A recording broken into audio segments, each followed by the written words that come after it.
Hello students, আমার নাম হচ্ছে দেবদীপ সেনাপতি। আমি তোমাদের সেনাপতি স্যার। আমার সাবজেক্ট হচ্ছে হিস্ট্রি। আজ আমরা যেটা পড়তে চলেছি সেটা হচ্ছে ফ্রেঞ্চ রেভলিউশন। পিছনে যার ছবি দেখতে পাচ্ছেন তিনি বলেন নেপোলিয়ন বোনাপার্ট। তিনি পরবর্তীকালে ষোড়শ লুই বা লুই XVI পরে তিনি ফ্রান্সের রাজা হয়েছিলেন। তো আমাদের ফ্রেঞ্চ রেভলিউশন জানতে হবে কত সালে শুরু হয়েছিল। ফ্রেঞ্চ রেভলিউশনের শুরুর কারণটা ছিল অনেক কারণে শুরু হয়েছিল। প্রথম কথা কৃষকদের শোষণ, তারপরে রাজা স্বেচ্ছাচারিতা, রানী বিলাসিতা, অনেক কারণে আমাদের ফ্রেঞ্চ রেভলিউশন শুরু হয়। তো আমরা সেই কারণগুলো এই আজকের টপিকে ডিসকাস করতে চলেছি। ফ্রান্সের যে সিস্টেমটা ছিল ফিউডাল সিস্টেমে, সেখানে আমরা তিন ধরনের জিনিস দেখি, তিন ধরনের। তো আমরা ফ্রান্সের যে তিন ধরনের পিরামিড দেখতে পাই, পিরামিড হচ্ছে এই ধরনের পিরামিড। এটি আমরা তিনটি শ্রেণী দেখতে পাই, first state, second state and third state. First স্টেটে ছিল যাজক শ্রেণী, ঠিক আছে, যাজক শ্রেণী। সেকেন্ড স্টেটে ছিল রাজা, রাজপরিবার এবং অভিজাত পরিবার। এই জন্য আমরা এটাকে অভিজাত শ্রেণীও ধরতে পারি। অভিজাতের মধ্যে আছে সেনাপতি, মন্ত্রী বা যারা নাইট যারা বলা হয় তখনকার দিনে তারা, এবং এখানে সাধারণ শ্রেণী, সাধারণ শ্রেণী। সাধারণ শ্রেণী গিয়ে তৎকালীন দিনে ফ্রান্সে বলা হতো বুর্জোয়া শ্রেণী, সাধারণ শ্রেণী বা বুর্জোয়া,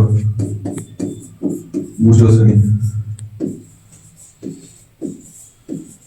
এই বুর্জোয়াকে আমার তিনটি ভাগে ভাগ করা হয়। আমরা দেখবো বুর্জোয়াকে তিনটি ভাগে ভাগ করা হয়। বুর্জোয়ার মধ্যে ভাগ ছিল যে যারা, আমরা দেখতে পারি বুর্জোয়া শ্রেণীকে তিনটি ভাগে ভাগ করতে পারি। বুর্জোয়া শ্রেণী, বুর্জোয়া, বুর্জোয়াদের মধ্যে তিনটি ভাগ হচ্ছে ধনী বুর্জোয়া, ধনী বুর্জোয়া। ধনী বুর্জোয়া বলতে বোঝানো হয় তাদেরকে যারা ছিলেন শিল্পপতি,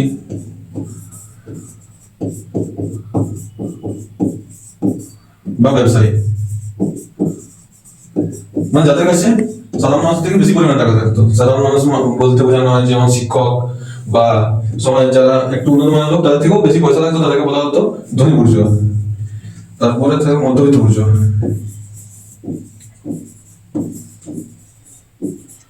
মধ্যবিত্ত বুর্জোয়ার মধ্যে পড়ে এখনকার দিনে যাদেরকে বলা হয় হোয়াইট কলার জব বা সাধারণ মানুষ বা মধ্যবিত্ত চাকর ছিলেন। তাদের মধ্যে পড়ে উকিল,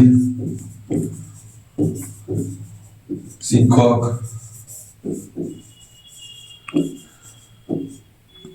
ব্যাংক কর্মী, আরো ইত্যাদি, আরো ইত্যাদি।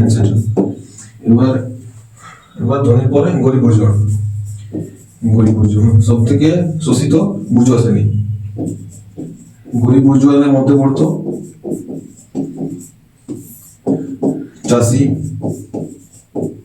মজুর, রাজমিস্ত্রি ইত্যাদি লোক। আর তার সঙ্গে আরেকটা প্রজাতি আমরা বলতে পারি বুর্জোয়াদের মধ্যে, কিন্তু ওদেরকে বলা হতো চালচুলামী বুর্জোয়া, বুর্জোয়া বা সাকুলোত, সাকুলোত।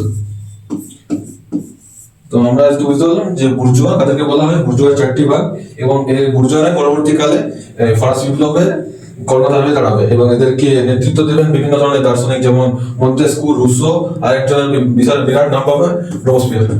এই নামটা তোমরা মনে রাখবে, পরবর্তী ক্লাসে এর ব্যাপারে বোঝাবো। আজকের মতো এতটাই।